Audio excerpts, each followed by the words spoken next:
Beneath a ruined fortress in southern France lies a sealed chamber, a place never intended for discovery.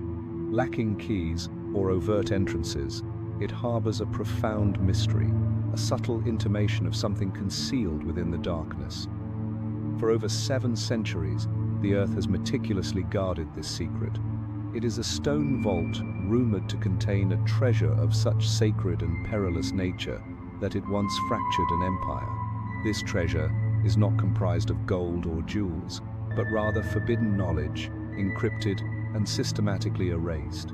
If the ancient legends prove accurate, the ultimate secret of the Knights Templar is not merely lost, it slumbers, and its discovery may be unwelcome. To truly apprehend this narrative, it is advisable to create an atmosphere conducive to reflection, allowing the echoes of the past to resonate. For the secrets about to be unveiled are not easily disturbed. The history of the Knights Templar, though frequently introduced with a narrative simplicity akin to a fairy tale, is far from a mere bedtime story. Its origins trace back to the aftermath of the First Crusade, when 9 warrior monks pledged themselves to safeguard pilgrims embarking on the arduous journey to Jerusalem. They embraced vows of poverty, chastity, and obedience, dwelling in dormitories, exhibiting formidable precision in combat, and bearing a red cross emblazoned upon white tunics, symbols of purity and sacrifice. Yet, from these humble beginnings, an unstoppable force emerged. By the 12th century, the order had evolved into one of the most formidable institutions in medieval Europe. Their holdings encompassed vast landed estates, impregnable castles, extensive banking operations, intricate trade routes, and exclusive rights. They transitioned from protectors of pilgrims to guardians of popes, kings, and sacred relics. Their influence spanned an immense geographical area, from Scotland to Cyprus, and their financial resources accumulated at a rate that even monarchs struggled to quantify. Whispers of ancient knowledge began to envelop their name like an ethereal mist, and the Templars, far from dispelling these rumors, may have actively fostered them. Then arrived the fateful night of the 13th of October, 1307, a date forever associated with the profound misfortune it inaugurated. Under the direct command of King Philip IV of France, hundreds of Templars were apprehended in a single, meticulously orchestrated strike. They endured torture, underwent trials, and faced execution. Their Grand Master, Jacques de Molay, was tragically burned alive. The once invincible order seemed to dissipate into ashes, extinguished with startling rapidity. However, a particular detail has consistently troubled historians. When royal agents stormed the Paris Temple, the presumed epicenter of Templar wealth and power, they discovered nothing substantial. No vaults, no revered relics, no gold. Everything had vanished, not stolen or confiscated, but simply gone without a trace. Furthermore, the entire Templar fleet, reportedly docked at La Rochelle, disappeared within the same week. There were no bodies, no wreckage, not even any financial ledgers, as if the vessels had either slipped into an alternate dimension or possessed prior knowledge of the impending danger, enabling their timely departure. This leads directly to the enigma of the vault. Situated near the ancient site of Gisors, buried beneath layers of medieval masonry, lies a chamber that no one has dared to open. Prior attempts at excavation were met with governmental intervention, and the site was subsequently sealed. Some dismiss it as an elaborate deception, others believe it to be a tomb, yet one individual asserted that it was more than a mere vault. It represented the concluding chapter of the Templar narrative, a sanctuary meticulously constructed to transcend the ravages of time, to survive fire, betrayal, the machinations of kings, and the scrutiny of inquisitions. This profound mystery compels further investigation, prompting inquiries into the nature of such an invaluable concealment, and pursuing a legacy meticulously erased from official records, now preserved only in scattered fragments, enduring myths and unsettling silences. For within those shadows the truth patiently awaits discovery. To facilitate a comprehensive exploration of these historical mysteries, it is advisable to remain informed of subsequent analyses. There are vaults meticulously crafted by human hands, and then there are vaults composed of silence, of fear, of memories, interred so deeply they begin to question their own existence. However, the mere act of forgetting does not equate to complete disappearance. The treasure of the Templars may indeed remain unseen, unless one is prepared to meticulously follow the subtle clues they left behind. The sudden collapse of a formidable organization commenced with a sunrise that metaphorically stained Paris like spilled ink. The date was Friday, the 13th of October 1307. By the time the city's bells roused the dormant cobblestones, the meticulously prepared trap had irrevocably closed. Across France, dozens of castles and commanderies belonging to the Knights Templar were seized. Hundreds of brethren, individuals who had once served alongside royalty and whose reputations were built on strict discipline and discretion, were forcibly removed from their lodgings, shackled, and transported to dungeons. The charges heresy, idolatry, and unnatural vices were suspiciously synchronized, impeccably timed, and utterly devastating. One can almost perceive the resounding echo of iron doors slamming shut. The operation, conceived in profound secrecy by King Philip IV and executed with surgical cruelty, remains one of the most coordinated mass arrests in medieval European history. Remarkably, no one, not even the Pope, was forewarned. Indeed, the Vicar of Christ himself, Clement V, was caught unaware, a perplexing circumstance given that the Templars reported directly to the papacy. If they were culpable of spiritual offenses, such matters should have fallen under the jurisdiction of Rome. However, Philip did not defer, and indeed he could not, for the underlying motivation was not religious doctrine. It was, as is often the case, financial. By 1307, Philip found himself deeply embroiled in debt. Prolonged wars, extravagant court expenditures, and a personal disposition characterized by an intense pursuit of wealth had depleted the royal coffers. The Templars, consistently efficient and discreet, had effectively become the de facto bankers of Europe. Like any financial institution, they maintained meticulous records of loans, interest accrued, and, significantly, of monarchs who had borrowed beyond their repayment capacity. One king, in particular, was heavily indebted.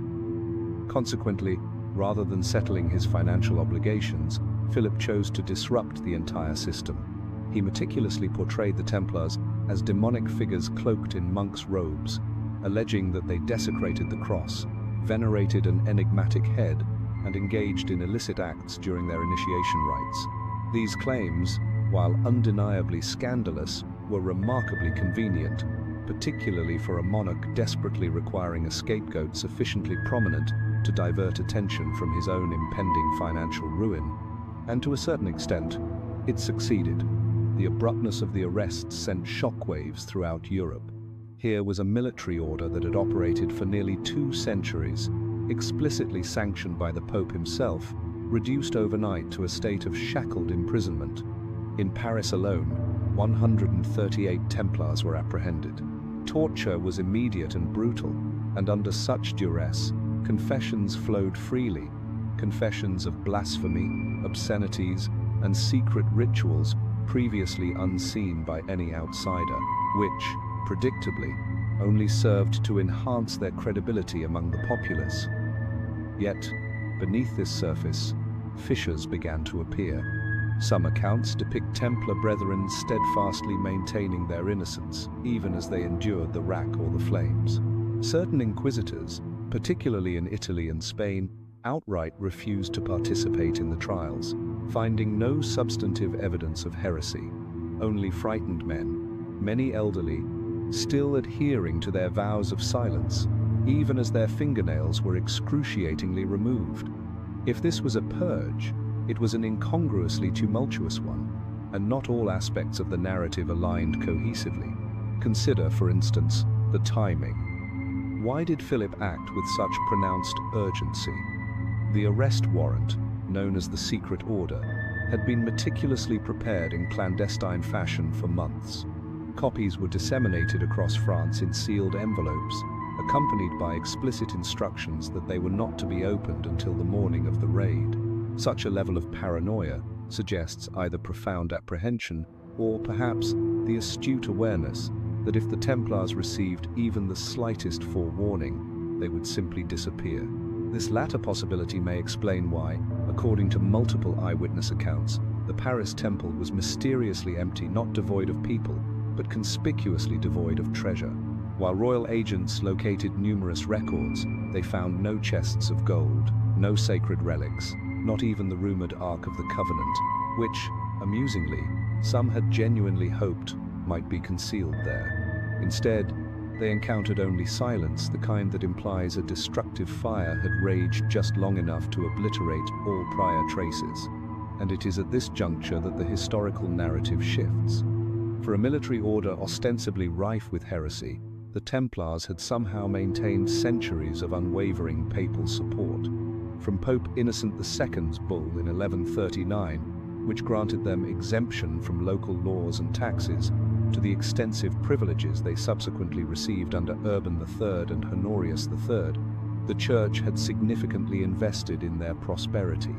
Thus, the question arises, why did Clement V capitulate so swiftly when Philip initiated his move?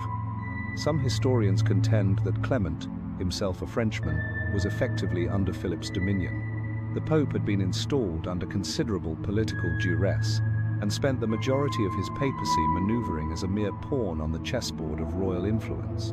Others posit a more ominous explanation, that the Pope possessed knowledge of certain anomalies, that whispers had reached Rome itself concerning arcane texts secreted beneath Templar strongholds, of relics surreptitiously transported, and of rituals predating Christianity. Yet, conclusive proof remained elusive. As the trials protracted, one inconvenient truth persisted.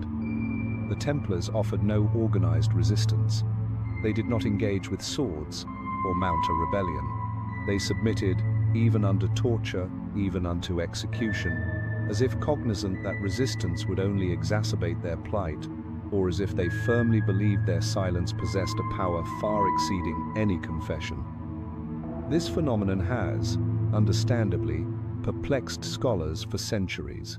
Were they utterly broken, or were they executing a far more protracted strategy? One compelling theory suggests that the order had meticulously developed contingency plans long before the arrests, plans encompassing escape routes, hidden caches, and coded documents plans activated the precise moment the secret order was unsealed. After all, an organization that had navigated the treacherous political landscape of medieval Europe for 2 centuries was, by no measure, naive. This hypothesis leads us back to the unsettling stillness within the Paris temple, the absence of crucial documents, the empty vaults, and the vanished treasure.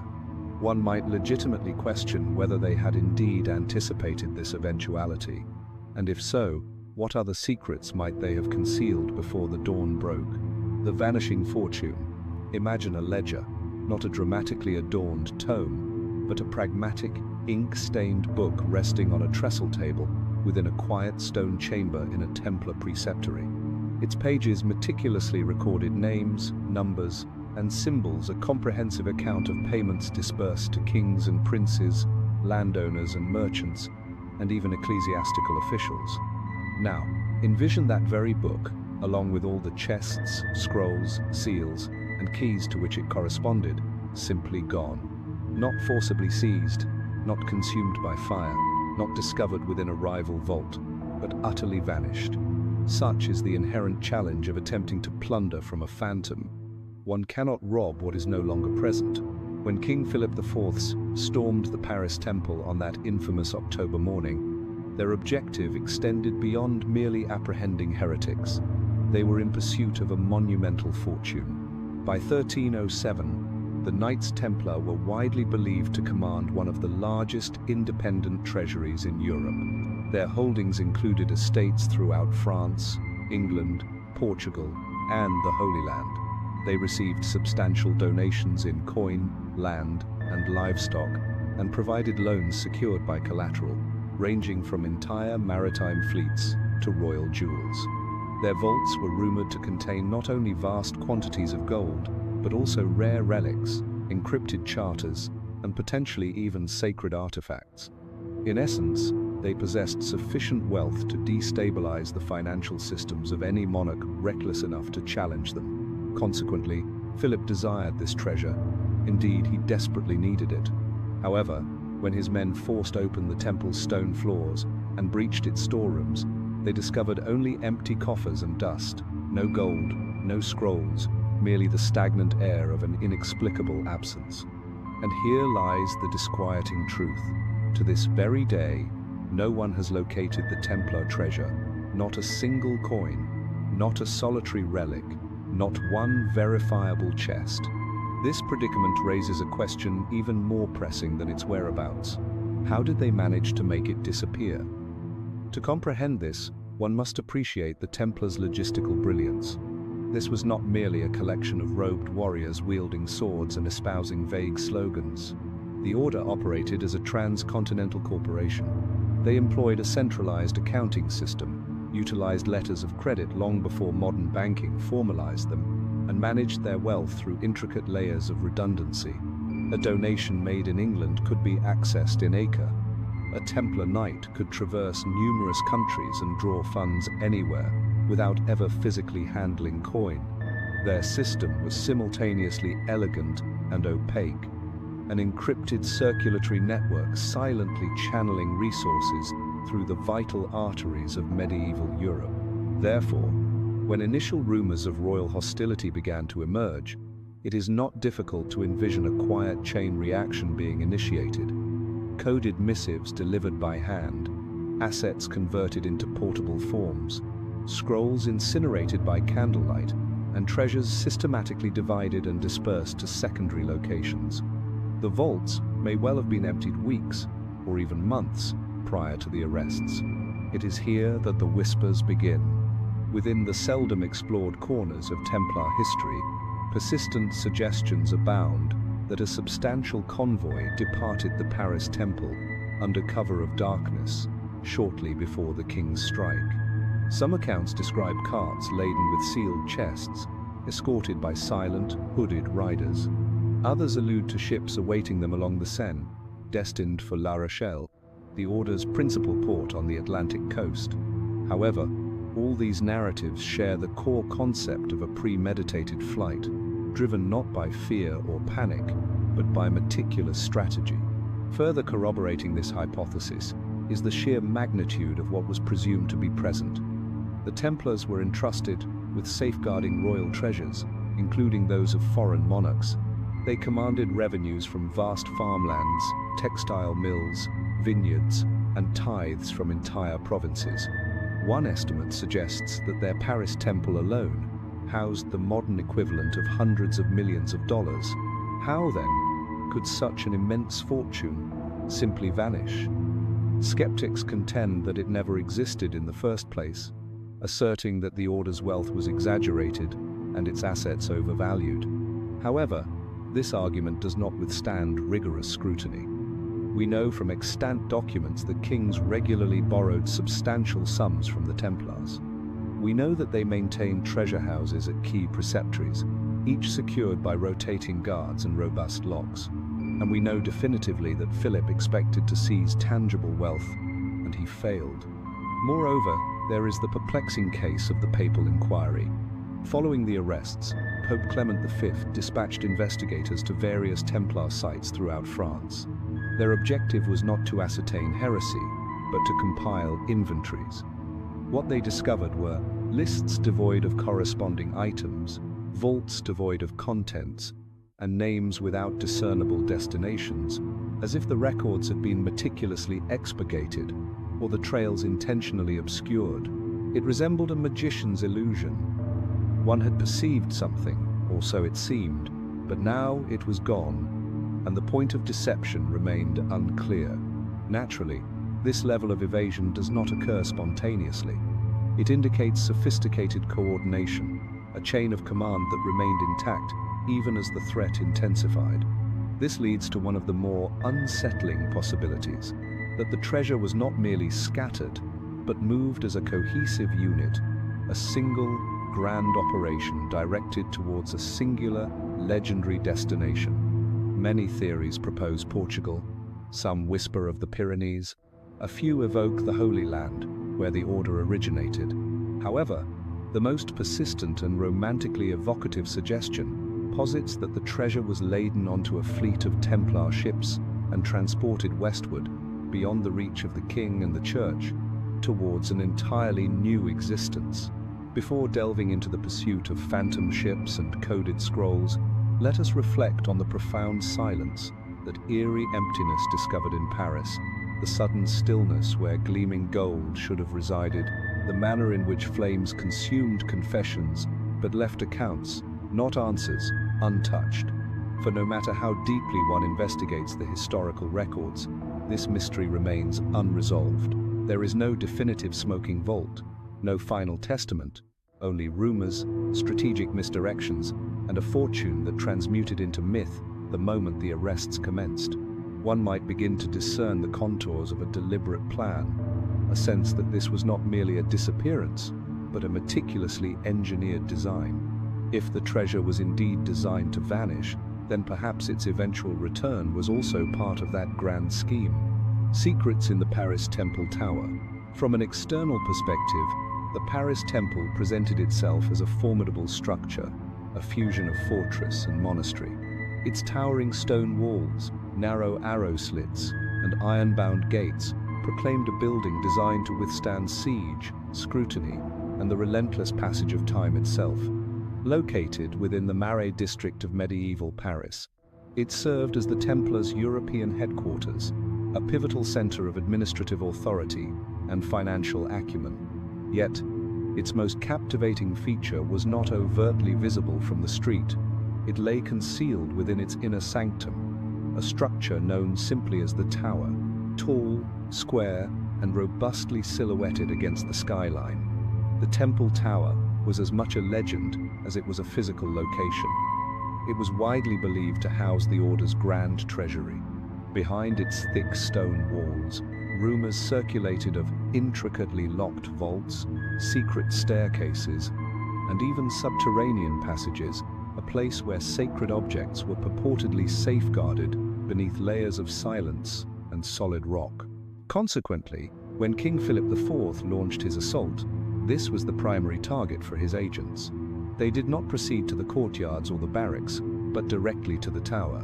What they discovered, or rather, what they conspicuously failed to discover, would ignite centuries of enduring suspicion. Eyewitness accounts from the raid describe an absence so absolute it bordered on theatrical. There were no scrolls, no chests, no reliquaries or coffers, no parchment maps adorned with cryptic circles drawn in blood-red ink. Only bare floors and the faint scent of aged wax remained. Curiously, there were no signs of struggle, no broken locks, no fresh damage. It was as if the tower had quietly exhaled its secrets, leaving behind only breathless stone. This raises a peculiar question. How could the most secure repository in France, meticulously guarded by a legendary military order, be emptied without anyone noticing? Unless, of course, its emptying was never intended to be noticed. One prevailing theory suggests that the tower itself was a diversion, and that the true treasure and authentic records were never housed in its upper chambers. Instead, they were purportedly stored beneath. Archaeological notes from 19th century excavations, conducted before the temple's regrettable demolition during Napoleon's renovations, hint at sealed, largely unexplored subterranean passages, entire rooms choked with packed earth and debris.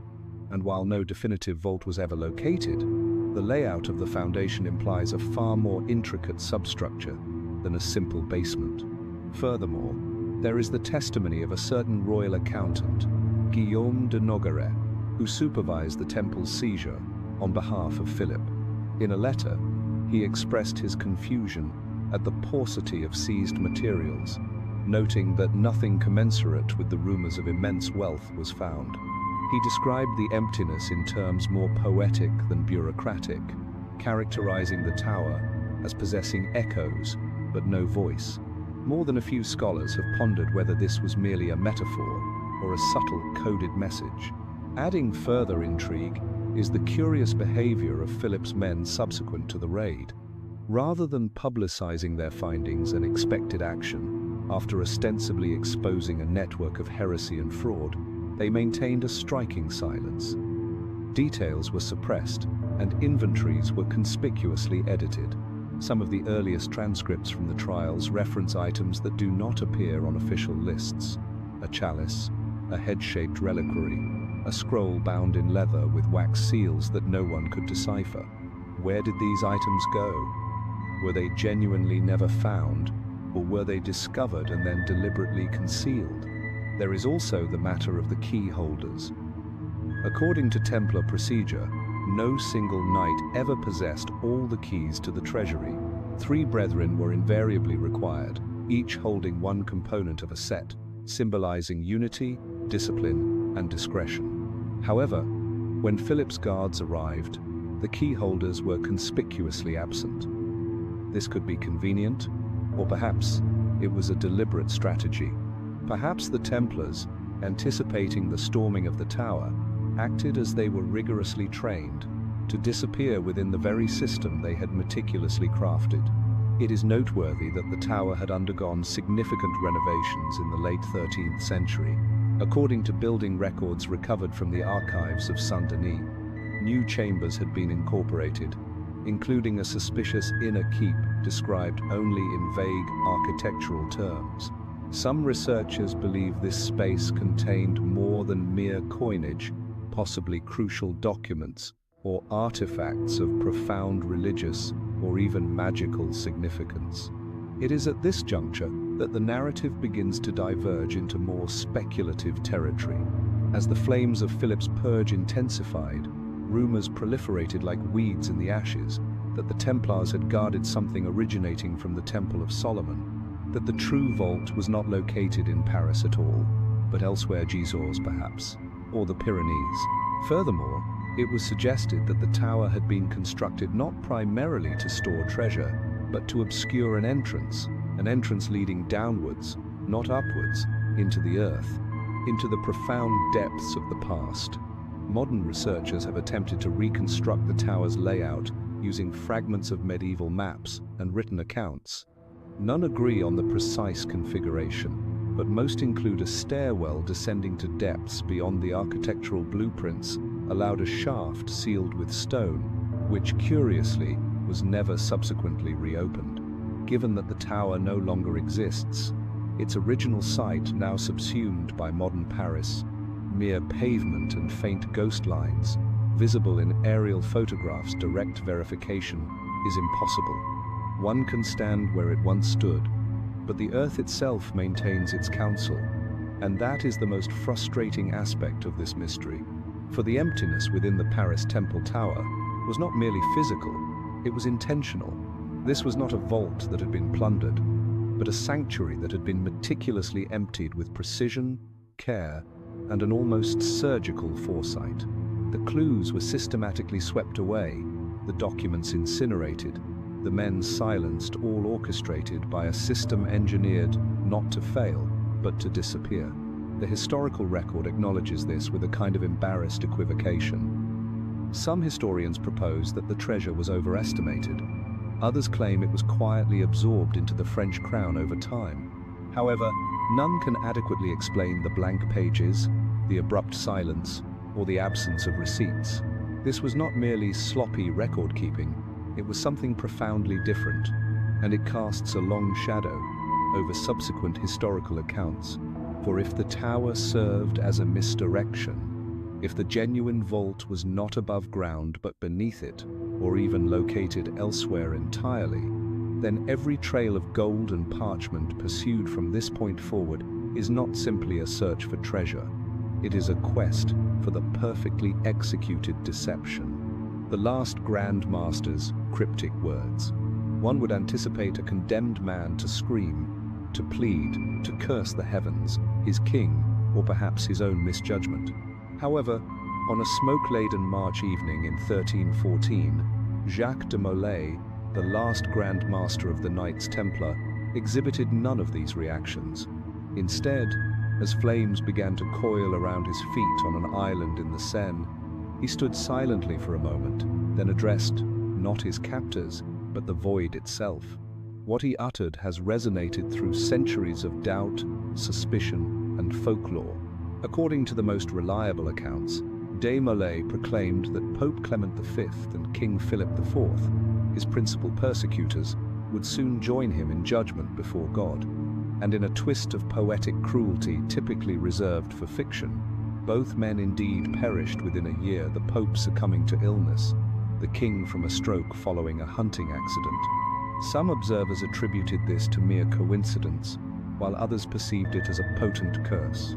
However, before venturing into the realm of spectral narratives, let us focus more intently on the scene at the stake. De Molay's execution unfolded on a cold evening, before a gathering crowd on the Île aux Juifs, not far from the imposing shadow of Notre Dame Cathedral. The man who had once commanded a global order of warrior monks stood bound to a wooden pillar, not exhibiting trembling fear, but an unyielding dignity that reportedly unsettled even his adversaries. As the flames consumed him, he uttered a final declaration, words now subject to various translations, but unified in their tone and invocation of justice, a summoning of truth. Yet, no contemporary record precisely documented those exact words. The earliest written versions of de Molay's curse emerged decades later, filtered through the interpretations of monastic chroniclers and political adversaries alike. Some accounts claim he merely extended forgiveness to his captors, echoing a Christ-like grace.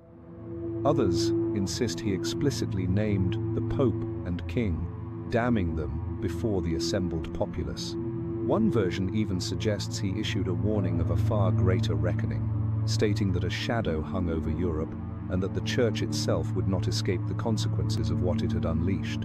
This latter version, predictably, seldom appears in standard textbooks. So, what exactly was it? A dying man's vengeful imprecation, a carefully calculated prophecy, or something far more ancient?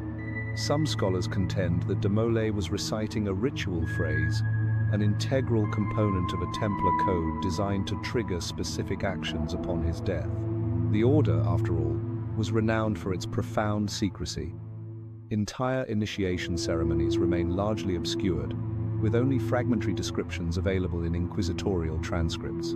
If de Molay's words constituted a cipher, an audible signal directed to hidden brethren, they may have been received far beyond that Parisian crowd. This theory is often dismissed by mainstream historians, yet it becomes increasingly difficult to disregard when one examines the subsequent timing of events. Within weeks of de Molay's demise, Templar symbols began to surface in unexpected locations. Stone markers, graffiti, and even coinage bearing the Red Cross were observed in regions far removed from direct royal influence. It was as if the flame that consumed the Grand Master had ignited other, quieter fires, intended to endure within the shadows.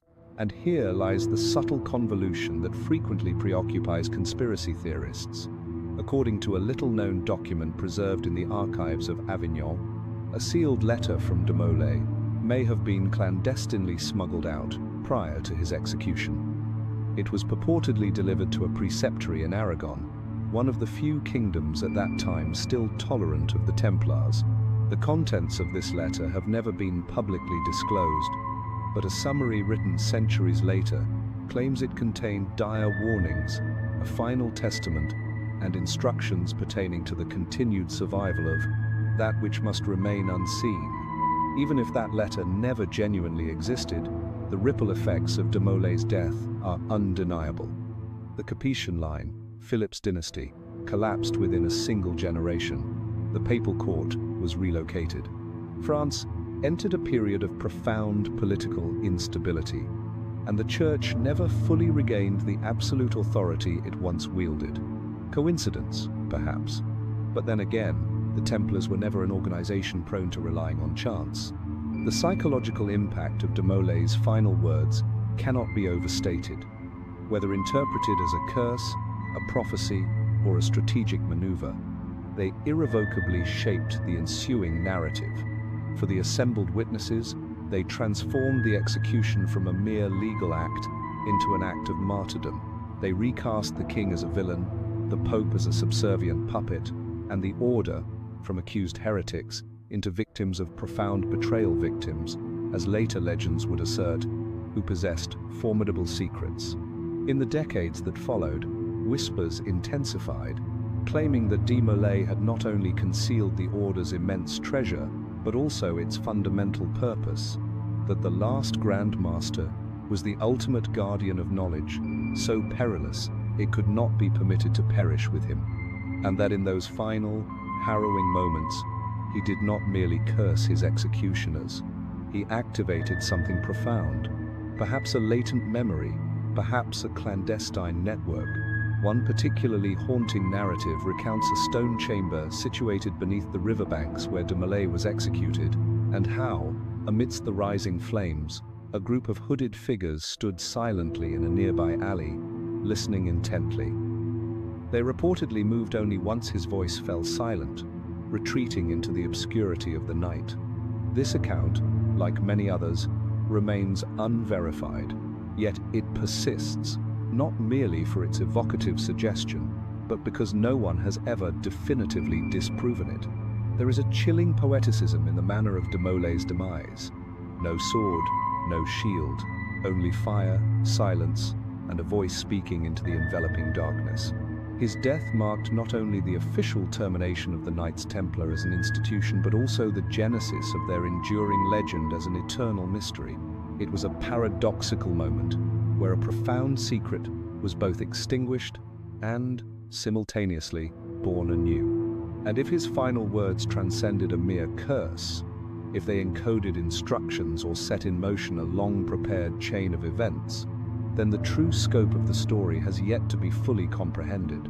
For the voice from the flames was not the end. It may have been the very key to unlocking everything. The lost fleet of La Rochelle, prior to the Inferno reaching Paris, before the sweeping arrests across France, and before Jacques de Molay stood stoically amidst the flames, there were ships' masts, starkly silhouetted against the dawn, sails unfurling as they silently departed westward from the port of La Rochelle. This particular aspect of the narrative does not always appear in historical textbooks. However, among the scattered fragments and footnotes, one detail repeatedly draws the attention of scholars. When King Philip's men arrived at La Rochelle to seize the Templar fleet, it was gone entirely. Not one vessel, not two, but the entire contingent had vanished without a trace. La Rochelle was not merely an ordinary harbor. It served as the Templar maritime hub, a vital artery for trade and transportation between France and the Holy Land. Strategically positioned on the Atlantic coast, it provided deep-water anchorage, robust stone quays, and a meticulously organized logistical system that enabled the order to transport personnel, goods, and correspondence across vast distances with remarkable efficiency. It was a lifeline, protected with the same quiet rigor that characterized all Templar operations. In the weeks preceding the infamous purge of 1307, there were no official warnings, no apparent leaks. The arrest orders were drafted in profound secrecy, distributed in sealed envelopes, and meticulously timed down to the hour. And yet, the fleet was gone. It was as if someone had whispered into the opportune ears just before the storm broke, as if the Templars had sailed away not in fear, but with prescient foresight. So, the question remains, where did they go? According to extant port records, which are maddeningly sparse, the last Templar ships were observed departing under cover of night,